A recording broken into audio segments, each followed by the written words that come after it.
Quick thinking. When coaches and wagons are in need of repairs, they are sent to the works in special mixed-stock trains, where they are repaired and ready to re-enter service. Most of the engines find the job boring and tedious, as it often requires stopping and shunting at each station.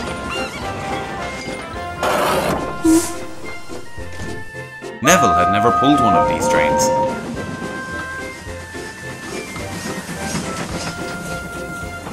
But one morning, he was finally rostered to the service. Have fun, sniggered Henry in the sheds. Try not to doze off on your way.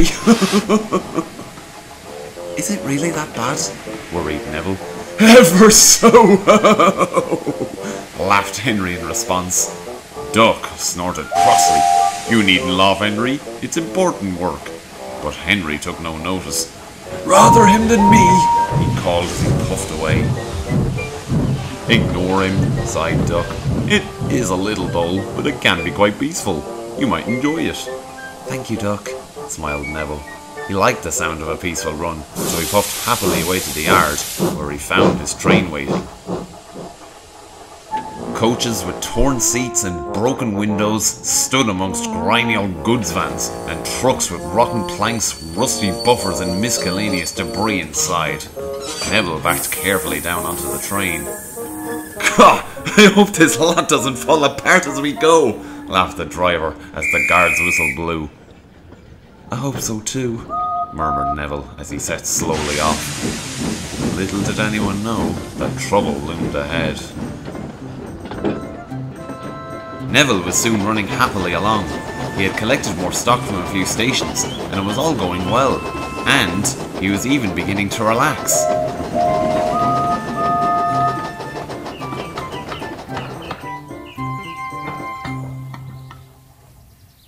But as he rolled over a set of points, the train jolted.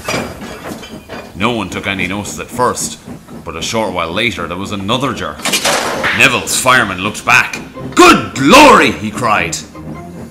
The last 5 trucks had uncoupled and were rolling freely behind them. With careful braking, the guard brought them to a stop. Neville's crew went to investigate. The problem was quickly discovered. An old fish van's coupling had broken clean off. Life at the harbour near the salty sea air had rusted its coupling. The first jolt had weakened it, and it had given way completely. "Bother!" sighed the driver.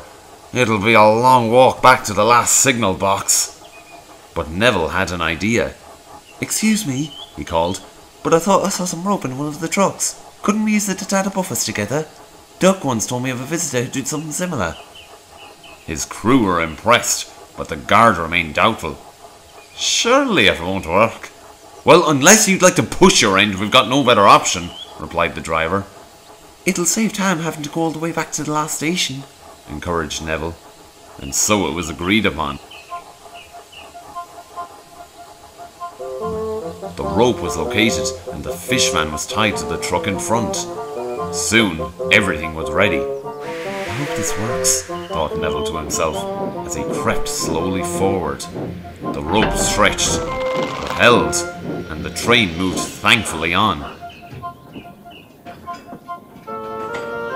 Neville went as carefully as he could, and soon they reached Edward Station, where Henry was waiting. "You're late," he chuckled. "Didn't fall asleep, did you?" Neville smiled. "Just had some coupling trouble."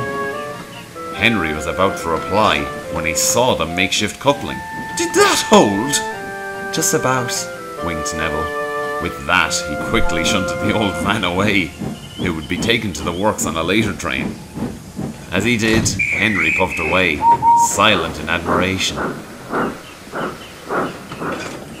Neville was soon on his way again. He had no more trouble, and he even made up some of the lost time. When he finally reached the works, he was surprised to find the fat controller waiting for him. "I've heard all about your quick thinking, Neville, and I'm proud of you," he said. "A fine use of initiative. You are a very useful engine." Neville beamed with pride. "Oh, thank you, sir."